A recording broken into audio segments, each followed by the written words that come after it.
Now you can hear me. Ah, see? Fooled you. I know. No, I got it. No sound, no sound. You guys are great. Thanks for your support. Guys, welcome to Lenny Schmidt's Quarantine Comedy. Thanks for being here. Thanks for watching the show. Do me a favor. If you like the show, hit the thumbs up. It's right there. There's a little thumbs up down there. As the kids call it, smash the like button. Do something like that. Like the video, share the video. That would help me out immensely.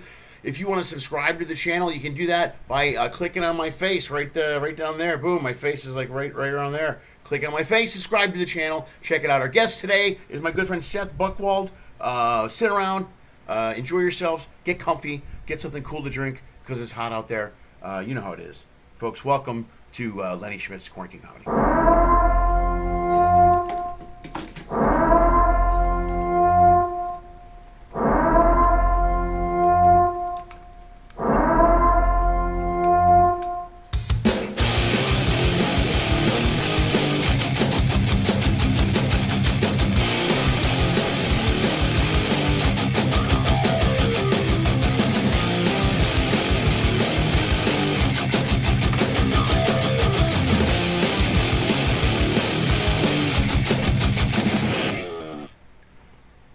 Boom! Welcome to the show. How you doing? Let me do this really quick. Yeah, I still have that. It's funny. I have the sound issue. If you watch the show on Monday, if you're familiar with the show and you stay tuned and you keep your eyes peeled and you watch it, you'll know I have a minor sound issues this week.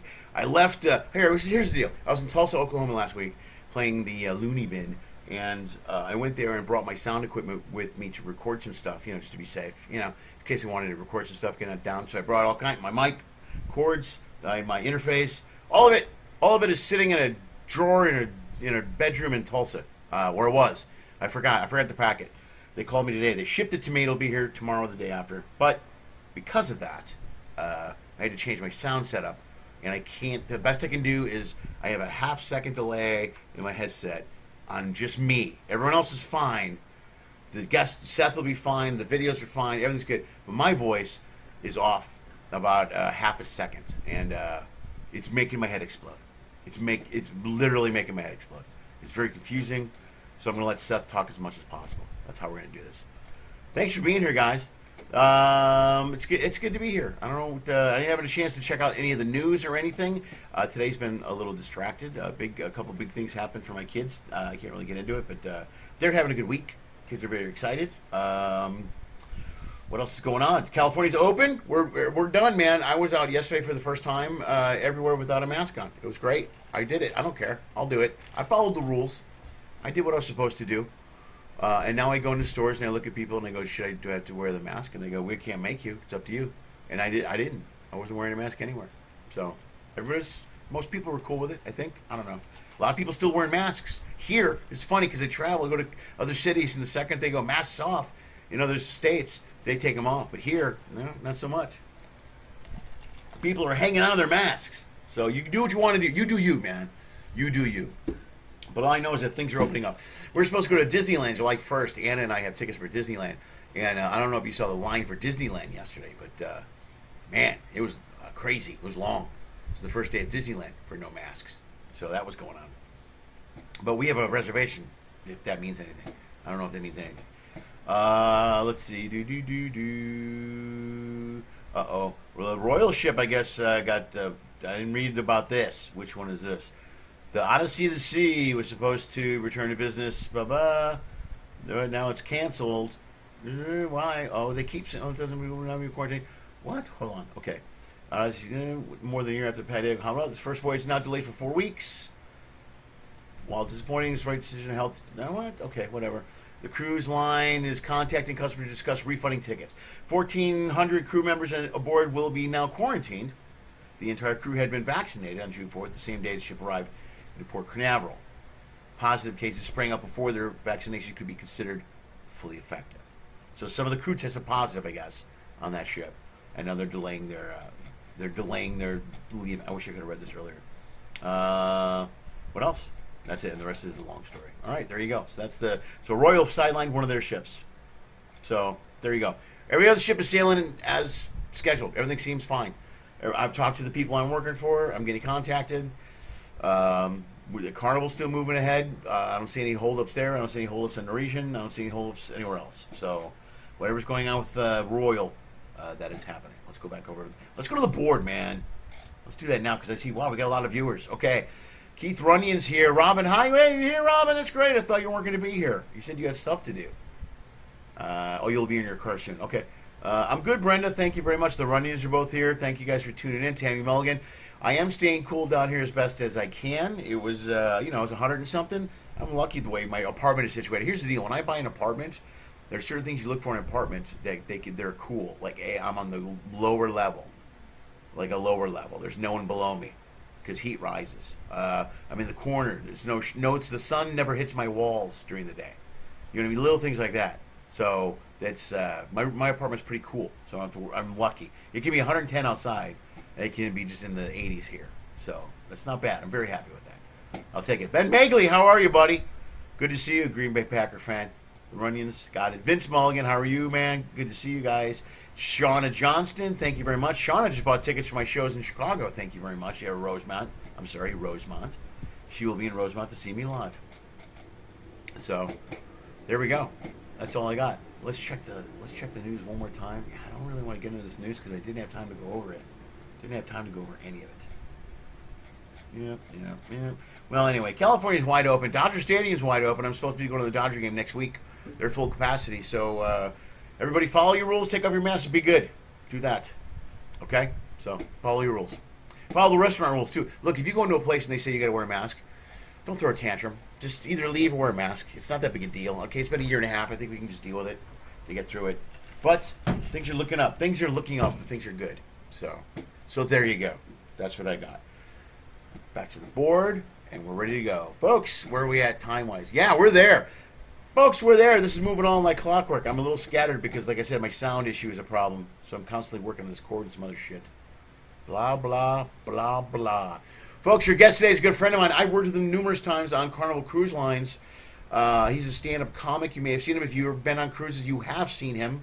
I know for a fact I had lots of people reach out to me today and say, boy, I'm really glad Seth is on. So with that, folks, let's have a taste of my good friend Seth Buchwald. Here we go. This is Seth Buchwald. Please welcome Seth Buchwald.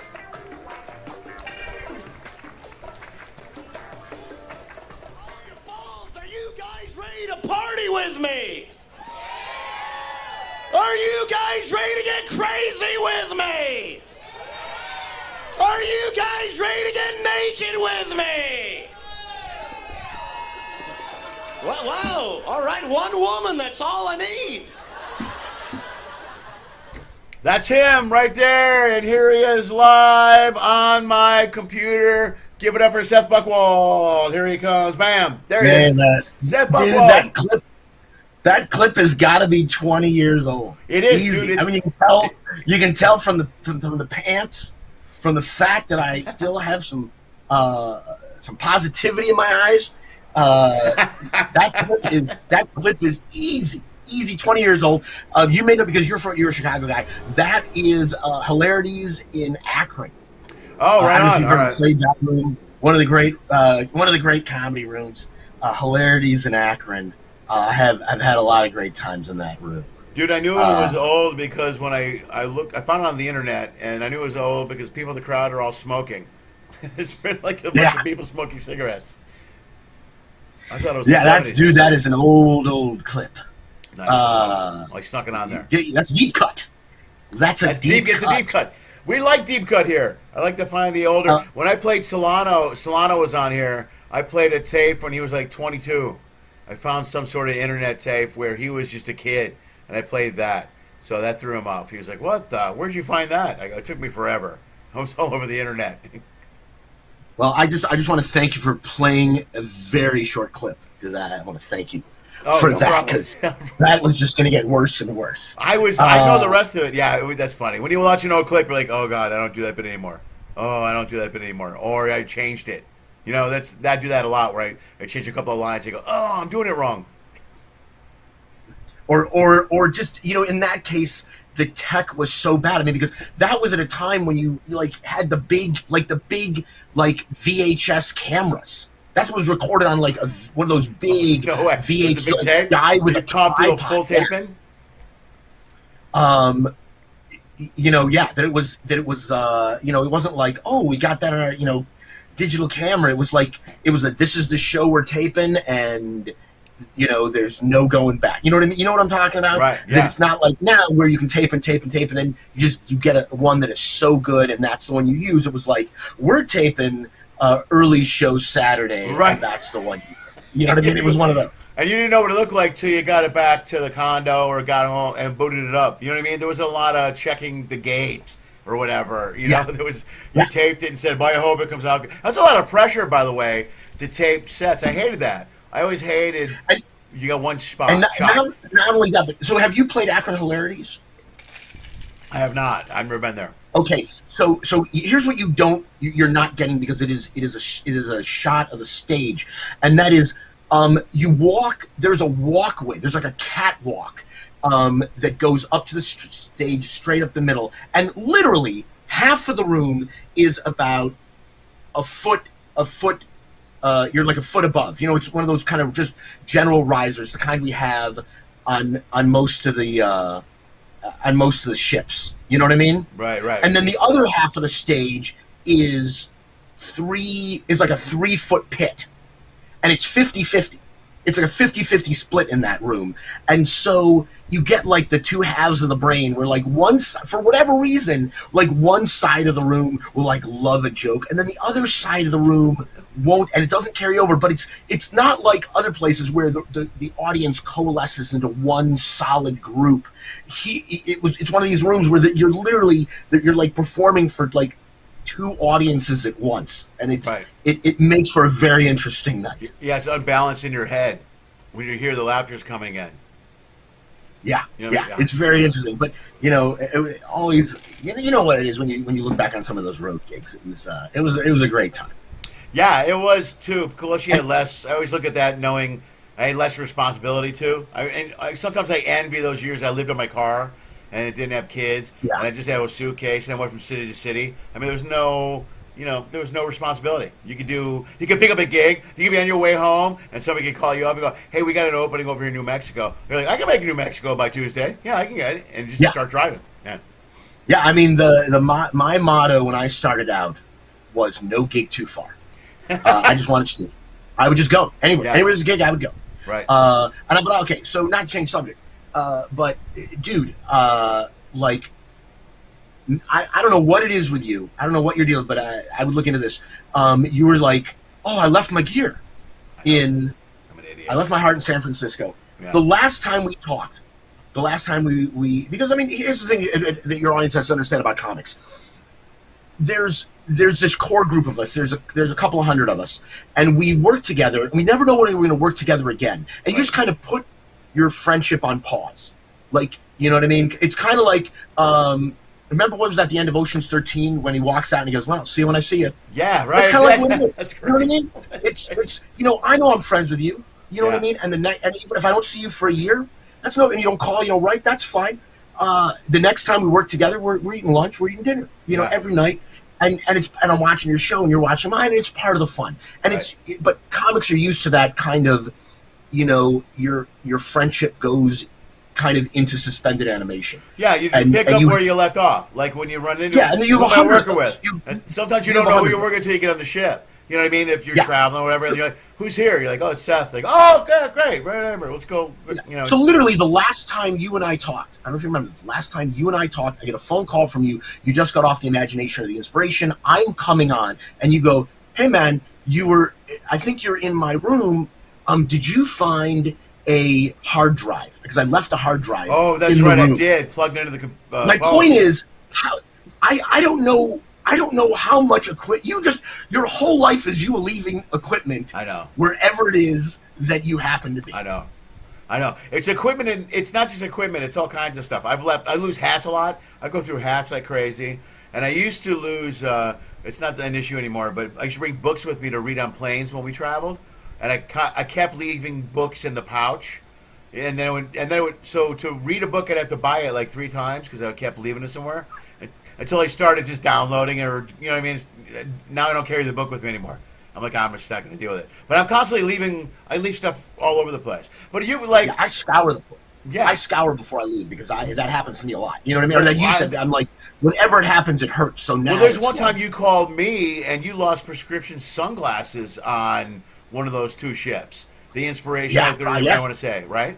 But you called me up, like, and I'm like, I'll see if I can find them. But and your question was great. Who the fuck steals prescription sunglasses? Yeah. You know what I mean? Like, they clean out the room. I mean, it's it's not even stealing. It's just like literally anything that's left behind. They're instructed to just dump it to clean the room. Yeah. For the next guy. And so once it's gone, it's gone. Well, I talked to housekeeping about that hard drive, and that's what he told me. He was like, we go through there when everything that's in there, we just throw it away. And I go, and it was a brand new hard drive, by the way. And I was like, you really just threw away a hard drive that was plugged into a TV or a monitor or whatever the hell it is that they have in the room?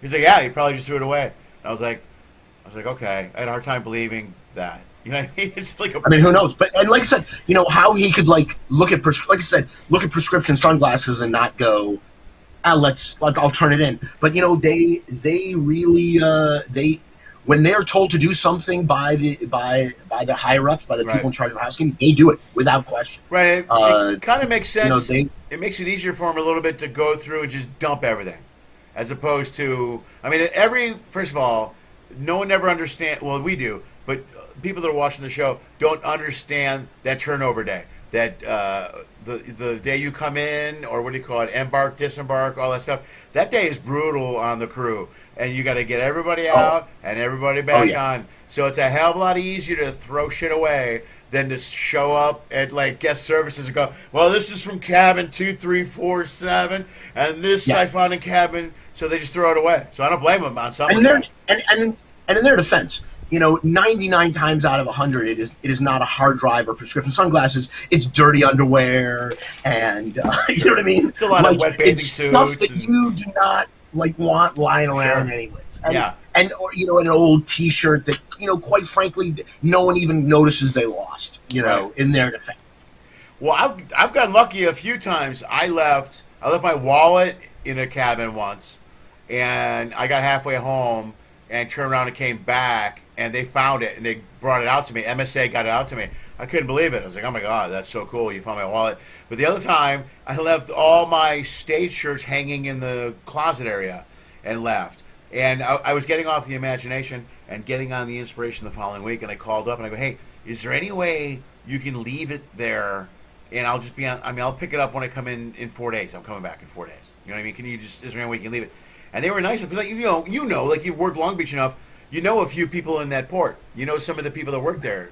So there was a few, Susan Vasquez, I'm sure you know. Everybody knows her. So she was the one. She goes, I'll hold on to your clothes. When you come in, just let me know. And, dude, they held on 9 shirts. They were just wrapped in plastic. And I showed up to sign on, and they just gave them to me. So I got lucky twice on that.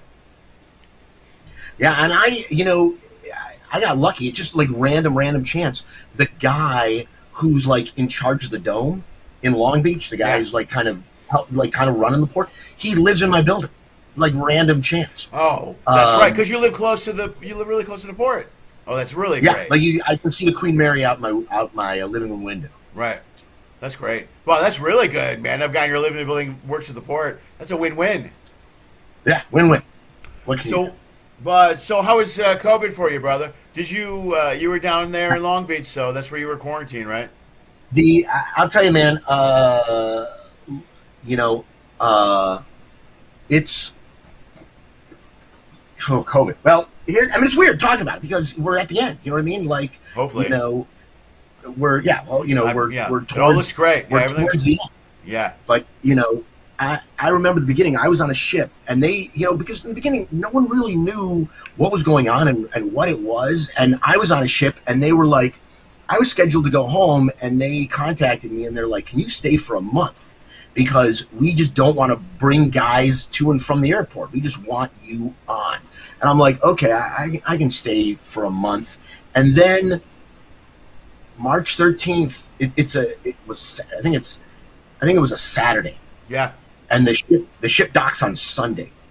I'm in crew mess, and we're eating dinner, or we eating a snack or something like that afternoon snack that we eat. Yeah. And the 3 o'clock.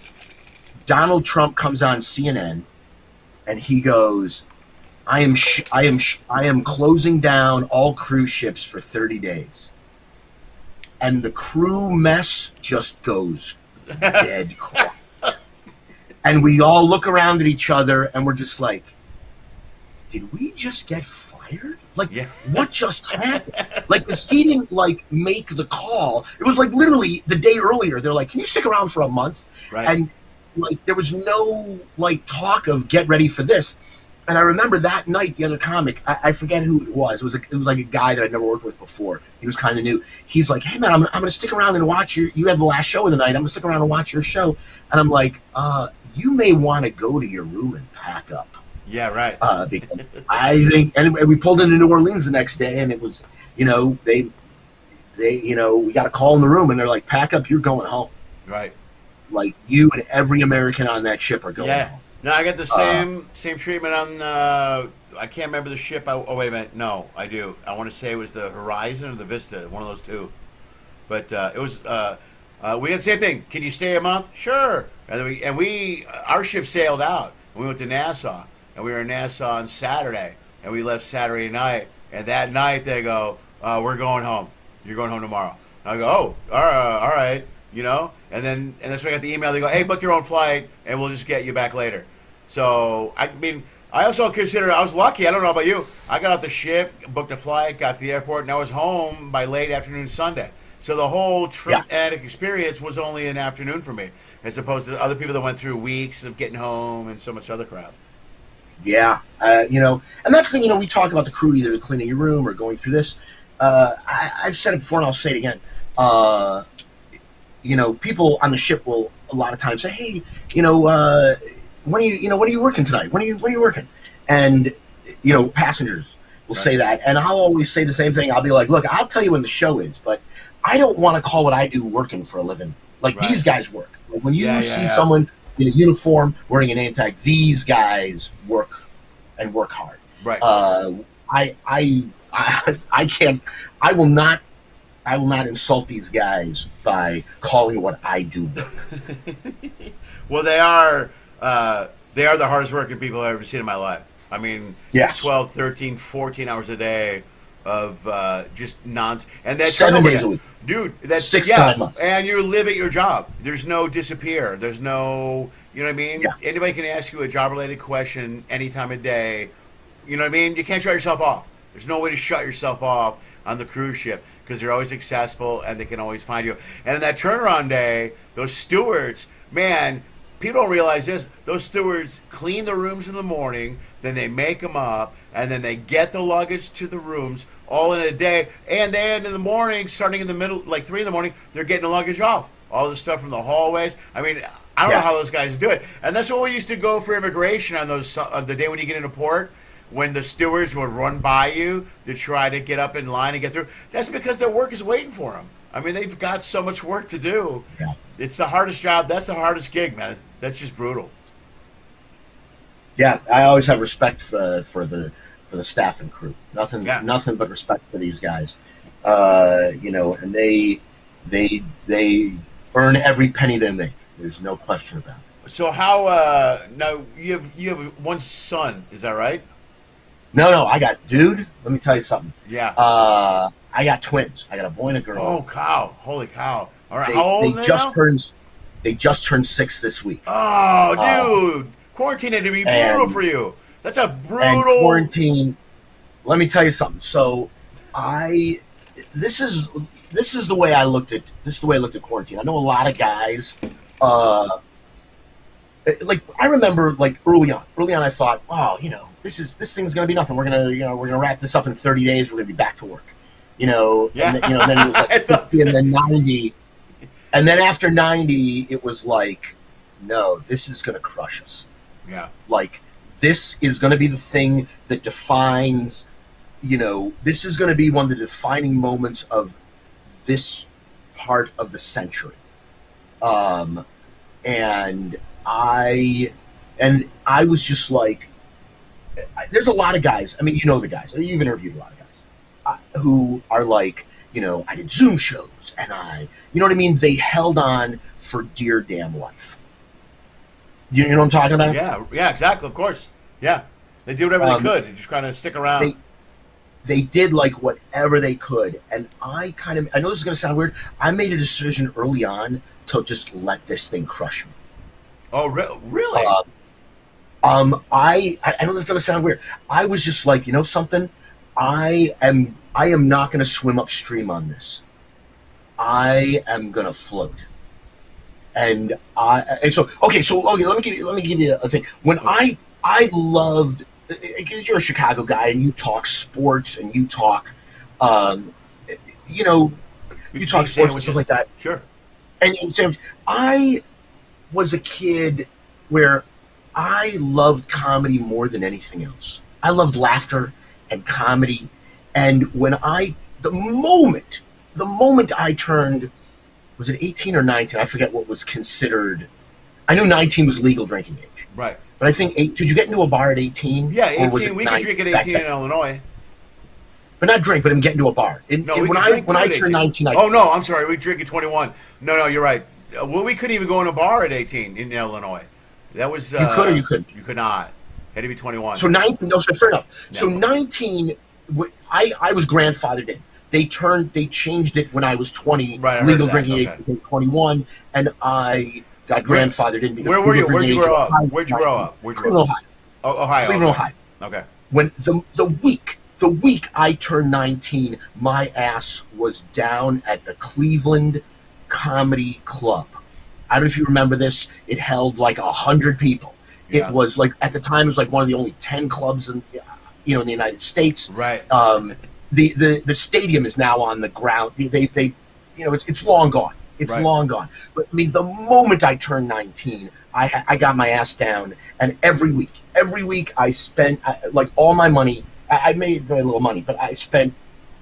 I went down there, and I would go Thursday because it was the cheap. It was a Thursday through Sunday room. Sunday was amateur night. Thursday I would go down there because it was cheaper than the weekend. I couldn't afford going on the weekend, and I paid to see the comics. I saw Brett Butler there. I saw Drew Carey do amateur night. No way! Did you really? Holy crap! And I turned to my buddy, and we were like, "That guy's gonna be famous. He's amazing."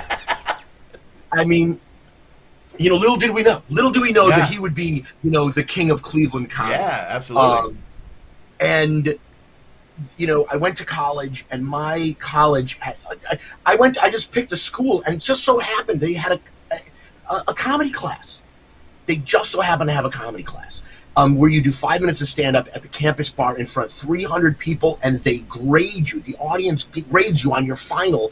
Polite applause is a C, enthusiastic applause is a B, standing ovation is an A. What school? What school?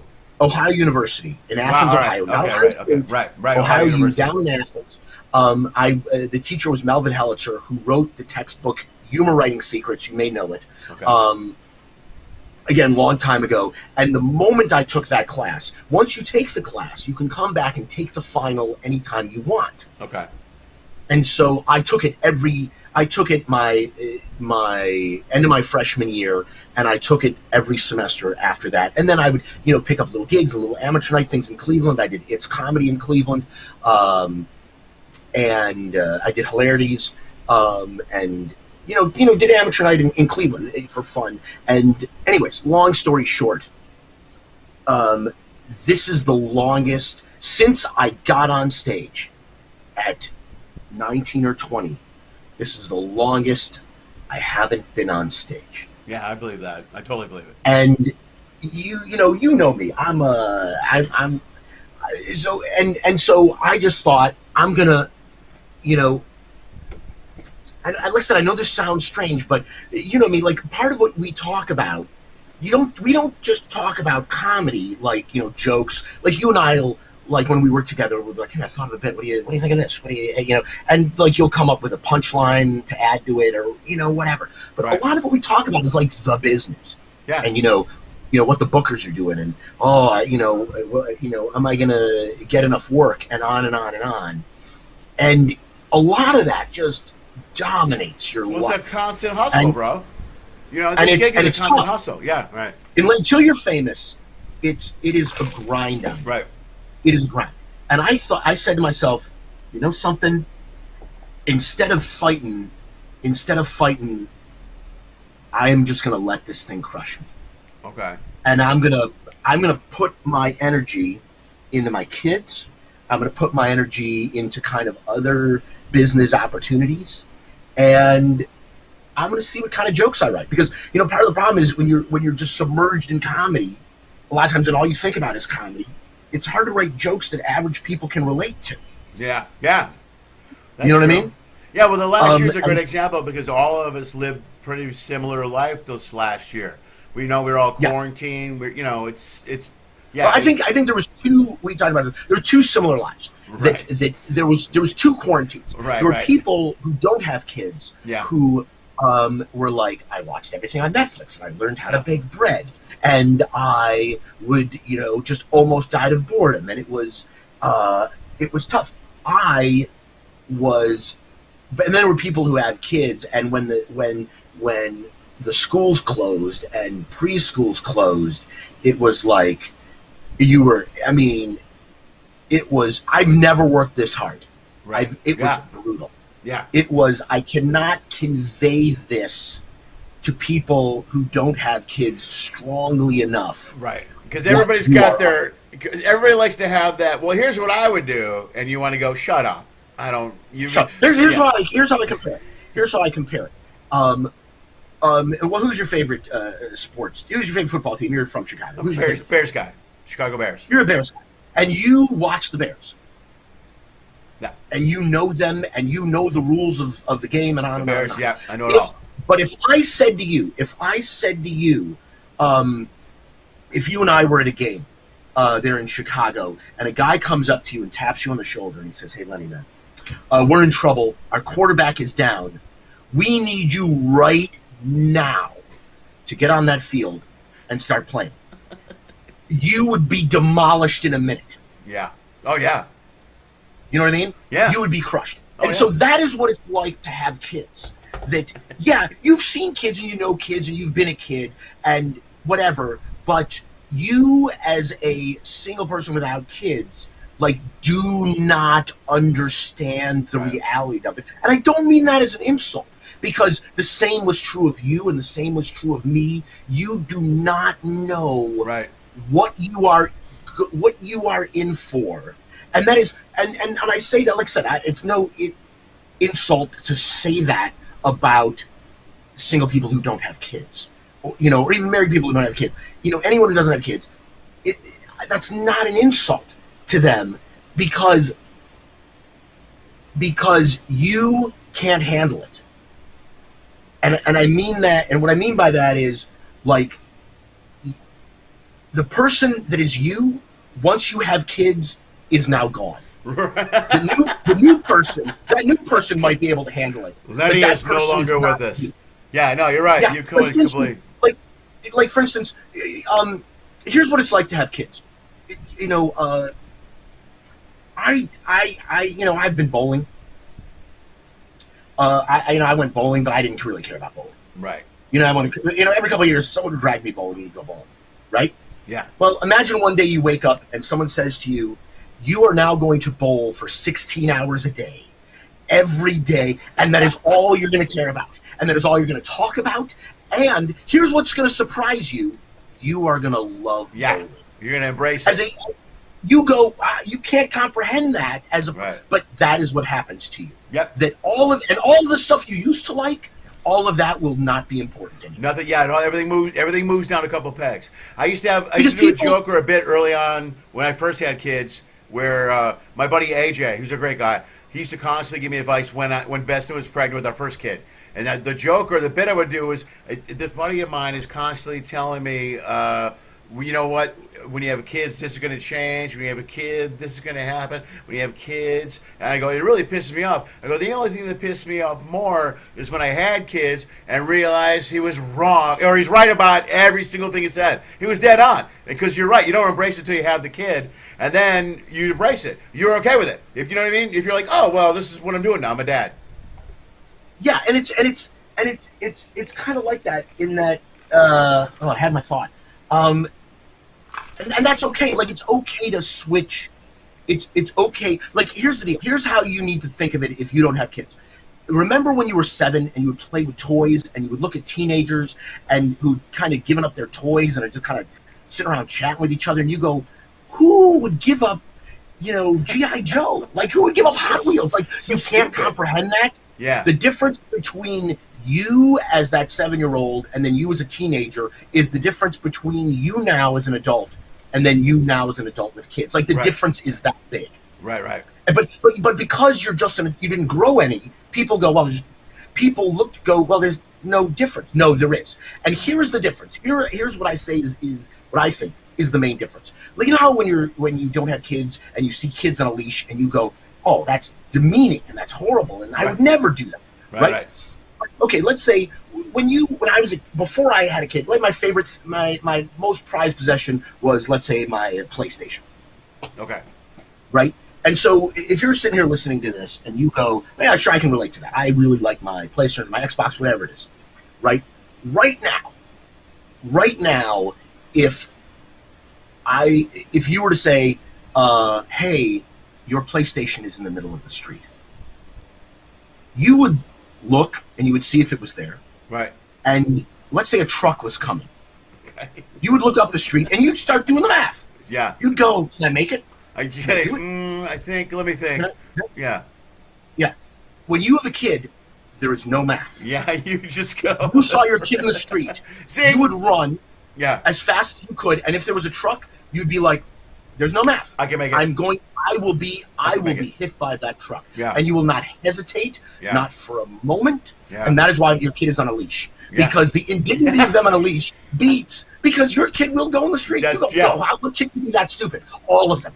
Yeah. All of them are. Well, my brother Mike was on a leash. My brother Mike was out. And when I was born, I was a kid. I was well behaved. I listened to my mom, and we lived in the city, in the South Side. So my mom would walk around Archer Avenue, the city. Well, Mike would just run right out in the middle of the street, and she's like, "I gotta get a leash for this kid." So all the pictures of him and of us in public is her with Mike on a leash. But she had she had no choice, because also besides that, you have multiple kids sometimes. So if you have one that's crazy, they don't all listen. You need a leash for the ones not listening. You just do. And not only that, but you don't understand once again, without kids, you don't understand the mentality of having, of what it's like to have a kid. And what I mean by that is this. Remember when you were in college and you pulled an all-nighter? College. Okay, so I know. But when I went to college and you'd pull an all-nighter, yeah, and you'd take the final and you'd come back and you would be like zonked. Right. You know what I mean? Yeah. And then you'd go to sleep and the next day you'd be fine. Right, sure. Well, imagine there was no next day. You know what I mean? You know this. Yeah. That for the first couple of years of having a kid, you are woken up. Every day is that day, yeah. Every day is that day. And the final exam is, there's no pass-fail, there's no ABC. It's either your kid's alive or it's dead. You know what I mean? Right. It's like, that's it. That's the pass-fail. Right. And so, like, you are zombified for years. You know what I mean? That the mentality, it's not like, oh, well, here's what I would do. You are ready to give up government secrets. Yeah. You know what I mean? No, I know. You're ready to. Well, I'm amazed that I get so many friends that don't have. What I hate is the people that don't have kids that tell me what they would do, and I don't want to know, because I always I always put it this way. I go, when you have a kid, you're locked in for 20 years. Just locked in. You're locked in, and you're locked in responsibility-wise till maybe they're, say, 16 or 17. I mean, they depend on you for so much stuff, and you got to be aware they're doing it all the time. And when they're little, it's even harder when they're little, because when they're little, two of my favorite days are when the kid learns how to make a sandwich and when the kid learns to go to the bathroom. Because those first 5 to 6 years, they're completely dependent on you 24/7. You got to feed them. It's like, you watch Game of Thrones at all? Yeah, of course. Or any of those medieval movies. You ever see somebody who's walking behind the queen or the princess, and they dress them and they take out their chamber pot? That is who you are when you have a kid. Yeah. You're that guy. Yeah. You're the servant. Right. And by the way, don't get me wrong, I'm not one of these like typical hacky comics who are like, bitching, about their kid. The truth of the matter is that, that it's the greatest thing you can do. That you don't realize. I know it sounds crazy, but it is fantastic to have a kid. But you don't realize because I don't know how can I say that. One, you learn stuff. You know what I mean? You see, because you think about it. If I said, Lenny, you enjoy a nice beer every so often. And remember when you were 20 and someone goes, "Oh man, remember what you did last night?" And you were like, "I don't remember anything," and someone told you what you did last night. Yeah, there's a few of those blackout drunk moments in my life. A few. Right. But now imagine, instead of last night, what if I said to you, "You know what you did the last 3 years?" Like, what if you woke up and you were like, "Was I in a coma? I don't remember anything from the last 3 years." And I was like, "No, you were up walking around doing stuff." Yeah. You know what I mean? You know what I mean? There's 3 years of your life, the 3 years that really forms you, that you know nothing about. Right. And you don't get to see it until you have a kid. And your kid will do stuff and things will happen. You will be like, "That's why I'm like this." Like, that's why. Do you know what I'm talking about? Yeah, I hear you. It is, having a kid is an opportunity to be part of the human experience in a way that you can't even imagine. Yeah. And it's like you said, you embrace it. You're happy about it. Like before I worked shifts and I was working the road a lot, I had a couple of buddies that would go on the road and they wouldn't talk to their kids and they were divorced, but they wouldn't talk to their kids for like 2 months. And I'm like, man, how do you do that? How do you not? Yeah. How can you not? I could never be that dad. So even when I was in the shift and traveling, I talked to him every day. I mean, if you don't want to have kids, like, boy, you shouldn't have them. And if you, right. But I mean, I'm talking about, like, I remember, like, thinking, could I, like, am I going to be able to do this? I was worried, I was concerned, and you change. Like, the you that exists couldn't do it, but you change and you rise to it, and you become a better person than you could ever be, and it's. There was something you just said that I thought was good. Let's talk about embracing it. You know what I mean? The reason why you can't comprehend it is because it only goes one way. Like, for example, you don't appreciate your parents, but you know what I mean? But it kind of goes. It goes to your kids. You know what I mean? Right. And you appreciate your parents more when you have kids. Absolutely. Yeah, you know what I mean? But what I'm saying is this: like when you are like a teenager, when you're in your 20s, you like your parents. You may like your parents, but you love hanging out with your friends, and you like your friends. You know what I mean? You like your friends more. Yeah. But never for one moment should you ever imagine that no matter what your relationship is like with your parents, and unless it's like horrible or whatever. But I'm saying the average person. Right. Never for one moment believe that your friends love you more than your parents. Right. Because you'll do that. I'm sure you see that. You've got high school kids, and a little beyond. You know what I mean? Where they'd rather hang out with their friends and they value their friends more. And I get that they think that, but never for one moment should they believe that their friends love them more than their parents. And if you doubt this for a moment, here's the experiment. Okay. If you think what I'm saying isn't true, go to your friend's house. And like I said, maybe you're playing the PlayStation, the Xbox, whatever it is. Go to your friend's house, and just while you're playing, just take a shit. Right there in your pants. Just take a shit, and don't say nothing. Don't say nothing. Just do it. And sit there quietly. Just sit there quietly. Just keep going. If your friend changes you, cleans you, changes you, puts you back in front of the Xbox, and invites you back the next more, then I'm wrong. Then you're wrong. That's hilarious, dude. That's very funny. Yeah, you should put that in the act immediately. Write it down. I'm telling you, that's a great analogy. I've never heard that. If you take your shit playing video games, right? You should. That's hilarious. If he changes your pants, push you in front of the TV, that's fucking beautiful. It's true. It's dead on true. So, hey, have you done any shows yet? What's going on? Have you gotten back on the horse? I've not gotten back on the horse yet. I'm waiting for my kids to start school to really get back on the horse. I did only 2 shows because Zoom is horrible. Yeah. You know, here's the deal. I got into comedy because I love the audience interaction. Yeah, you're great. First of all, I'm going to cut you off. You're definitely a live show guy. You know what I mean? You work the crowd. You're good with the crowd. You got a ton of energy. So, and I'm one of those guys that loves the live show big time as well. So to have that taken away from you, it's a whole different world in front of a computer. And Zoom isn't it. Zoom does not give you this. No. So, like, you know, we both were buddies with Mike Lucas. I worked with Mike Lucas at Connections in Lansing, Michigan. I was opening. I was emceeing. He was the middle act. Yeah. You know, again, this was 90, you know, Whatever. early 90s. Mike was great. I mean, he was great. Yeah. And I really enjoyed working with him. And he had a full head of hair. He looked like a rock star. Oh, wow. The women were all... See, I'm post-hair Mike. I'm post-hair Mike Lucas. And then years later, I worked with him again in Dayton, Ohio. Wiley's in Dayton. Right.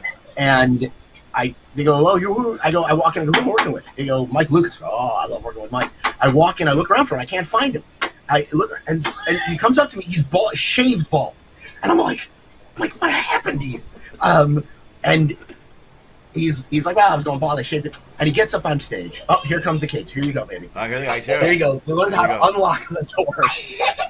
So, yeah. All right. Bring in the twins. Here we go. The kids love coming in and disrupting. That's it. All right, let me tell my story. This is the kind of heckling I get now. Anyways, that's better heckling. You can deal with that heckling. That's good. That's the kind of heckling that goes away with a cup of pudding or a popsicle. Here we go. And so my parents would always say to me when I was a kid, when I would do something wrong, my parents would always say, I hope you have a kid like you. And so that was my curse. Yeah, that's what I got. All right. Wait, I'm going to show them this just so you know I'm not kidding. Look at this. You want to look at a clone? Look at this clone. Look at this. Oh, man. Right down to the crazy hair. Why are you soaking wet? You in the pool. Okay. So I worked with Mike Lucas, and before I thought this guy couldn't get any funnier, and he took it up a level. And I'm like, he gets off stage, and I'm like, what happened? He goes, I took improv. Yeah. And so when I moved to LA, I remember what he said. I took improv. Yep. And so what I do with the audience is fair to say, I kind of weaponize improv. And I use the audience as my improv partner, even though they didn't sign up for it and they don't know it's happening. That I have material that I do, and I throw it away every chance I get. Right. I look through the audience. I have one. For those of you who've seen me, you'll say, oh, okay, I see what he's doing. Or those of you who haven't, you'll see. You'll maybe appreciate. I have only one skill. Like, I really wish I had more talent. I look at guys like you who can really examine their life and get that on stage, and I look at guys like Mike who really are clever and interesting. Yeah. I have only one talent. I have this. I took my undergrads in psych. I mean, it's really not. I'm really not a psych. I mean, I like psych, but I just have this one ability, and you'll tell me if this comes through now that I say it. I have the ability to look around the room and see the one person who does not want to talk to me, and I can just sense. That's what you go for? And here's the trick. If I say to you, hey, what do you do? Is this your girlfriend, or what's going on? If I ask you a simple question and I do not get a simple answer, I know right there is comedy gold. Right. Yeah. Would you say that is a fair assessment of what I do? There's confrontation. There's confrontation right there. You know what I mean? Yeah. Yeah. So I'm an audience kind of guy. So I didn't want to do Zoom because you can't interact with the audience. In fact, they're muting their screen, they're putting you on whatever. Yeah. Hold on, let me shut the door. Just 1 second. Hold on. So I did two shows. Over quarantine because, and you'll understand this, because when they call you up, you can't say no. I did one show for the Milestones Autism Organization. I did two shows for them. One for a group of autistic adults and one for the staff. I did kind of a fun, kind of try to do kind of an interactive kind of show with them, and it was great. You may say to yourself, do a show for a group of autistic adults, that could be tough. They were great. They couldn't have been more appreciative. They couldn't have been nicer. Right. And I had a great time doing it. And afterwards, they thank you, and they, just the fact that it means something to them. Right. Even though it's not, by your and my standards, it's not the greatest show. It doesn't matter because it really means something to them. Right. They're into it and they're appreciative. You know what I mean? They're really appreciative. Yeah. And it makes you feel good. When they call you up, you can't say no. And then, there's only, at least for me, everyone is different. But for me, there's one other group that when they call you up, you can't say no. So a lot of groups, they do fundraisers. And they do live fundraisers, and those fundraisers are gone over quarantine. They can't have a gala or a ball or a dinner or whatever. Yeah. And so I get a call from a group called Kol Israel. I know you don't know who they are, right. But they are a Holocaust survivors and remembrance group. My mother is a Holocaust survivor. Okay. And they call me up and they say, will you do a Zoom show? Would you do a show for us over Zoom and, to raise money for Holocaust survivors or the Holocaust society. Education For education. For our museum, for the program that we run. And, you as someone right. who's the son of a Holocaust survivor, you can't say no because right. no matter how bad the show is, it still is nothing in comparison to what, you know what I mean? Right. What these people have suffered. And that was the thing in my life. Right. As a kid, you complain about this and about that, and you have problems, and you're allowed to have, your problems, whatever. But, I could never really have a problem that really, I don't know. You couldn't compete with your mom. Right. Because it was like, when I was a kid, Mom, I don't want to eat broccoli. And it was like, when I was a kid, once a day the cattle car would open up and they'd put in a, right. you know what I mean? They gas bomb. They'd put in a, like she would tell these stories that would, you can't. Move your heart, make you cry. Yeah, right. Like real gut-wrenching. Not I lost my keys or where's my swimsuit. Yeah, or some kid made fun of me. Yeah, right. We're life and death shit. Life and death shit. As a 5-year-old girl, I saw a man shot in the head. You know what I mean? Like, right.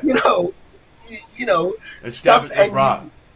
Plus, so I did. I think another aspect of that, at least for me, is in that because I've done other benefits and fundraisers and stuff. Anytime, I always thought this was cool. Like, I mean, I do a few things well. Like, I'm a good dad. I think I'm a good comic. I'm a good cook. And I'm in a comic for 30 plus years. And if I can do something comedy-wise and give to a community that needs something, then you feel like you're contributing something. You know what I mean? You're doing something. You know what I mean? You're giving a form of your art to someone to help someone else out. And that's the most personal and pure thing that you can kind of do. And why? And the truth of the matter is, and we'll bring this around. I know at some point the fun has got to end. I've loved talking, man. I just looked at my watch. I can't believe time flies. I told you it goes fast. You're like, what are we going to talk about? I gotta bam.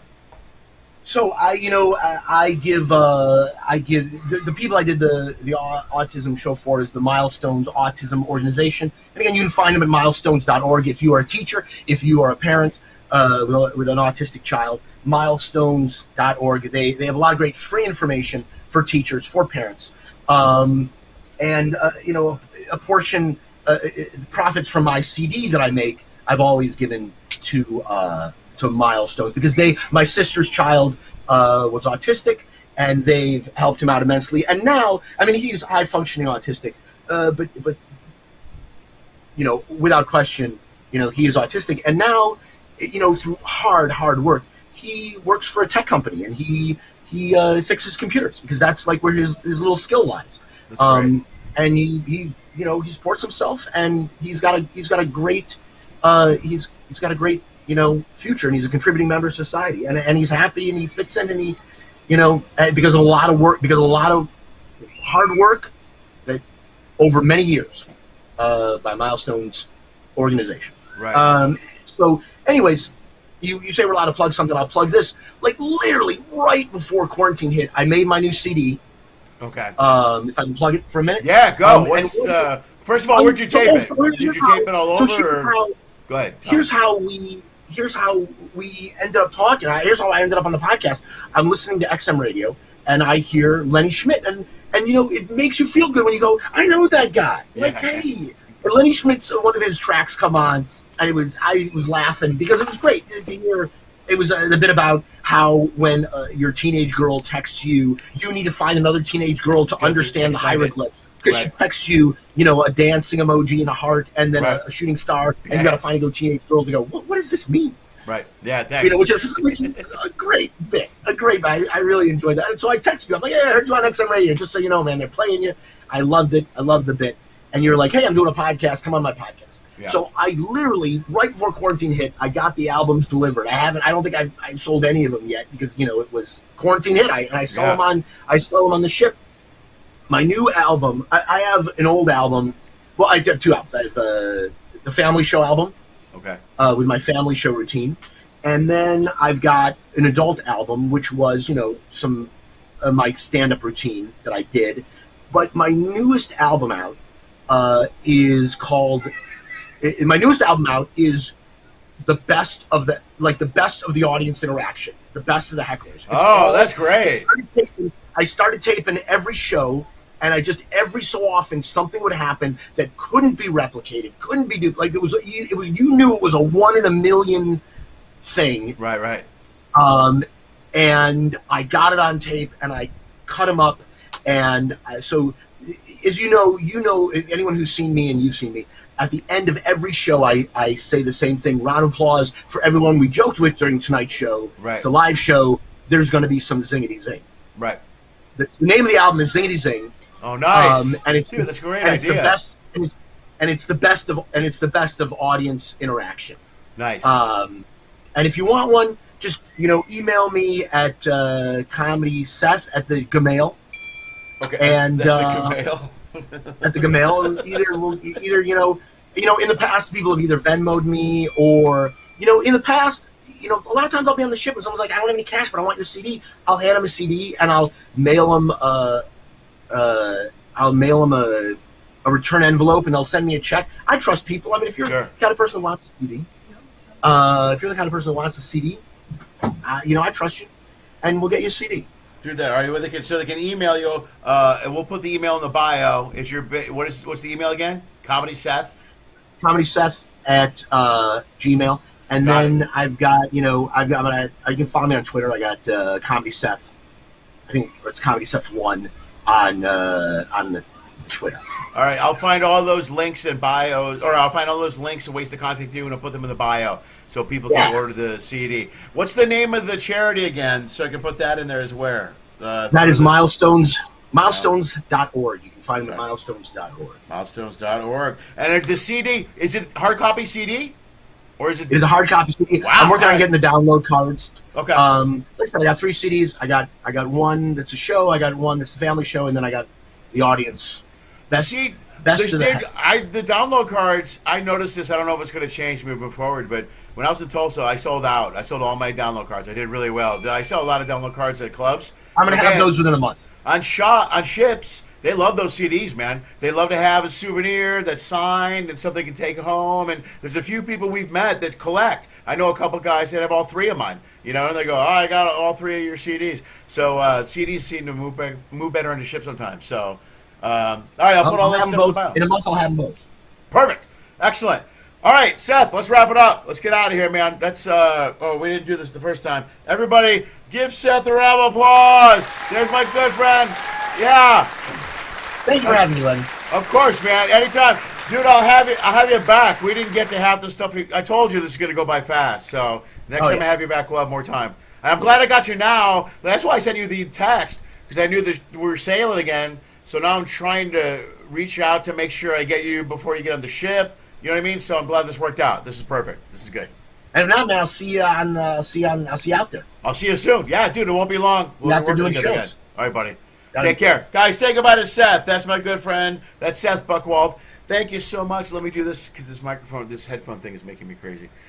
Guys, thank you so much. I apologize I didn't get to the questions. Seth you had questions for Seth. and I didn't get to them because we got distracted. Let me see.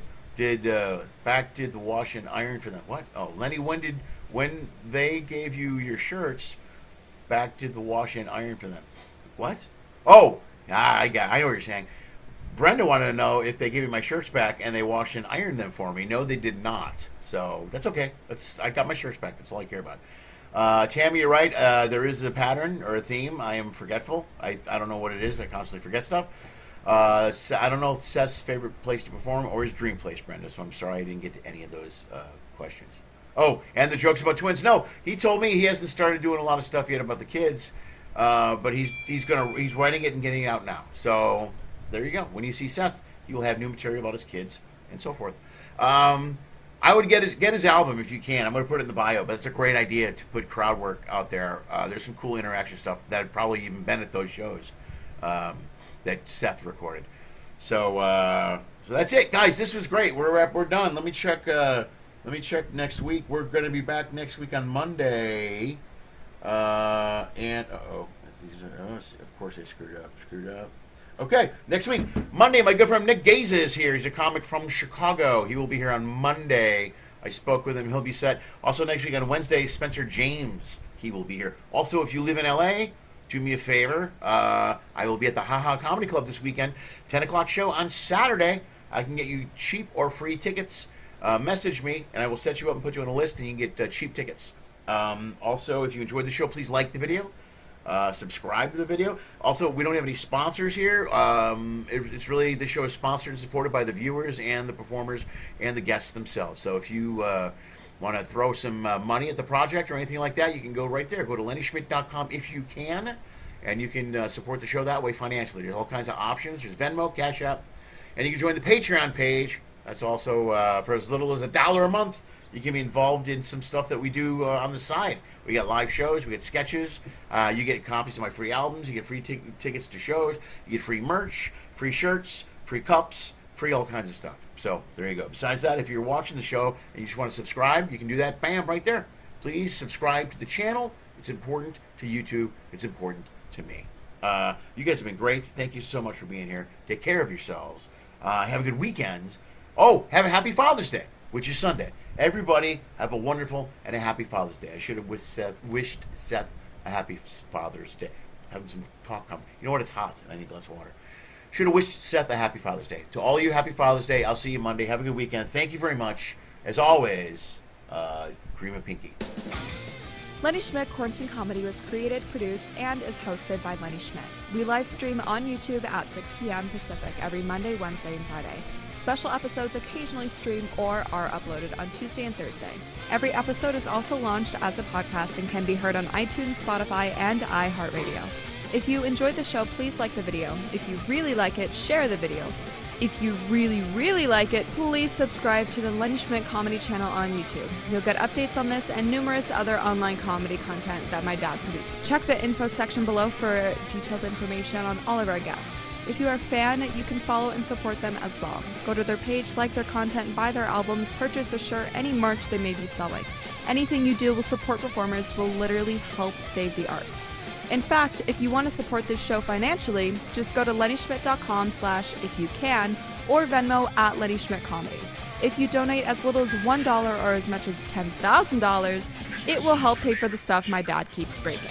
If you can't pay for the comedy content, that's okay. COVID sucks for all of us. Enjoy the free show. If you want to find a way to support what we do, just subscribe to Lenny Schmidt Comedy channel on YouTube. That really helps a lot. Thank you for listening to my dad's show, and as always, dream of Pinky.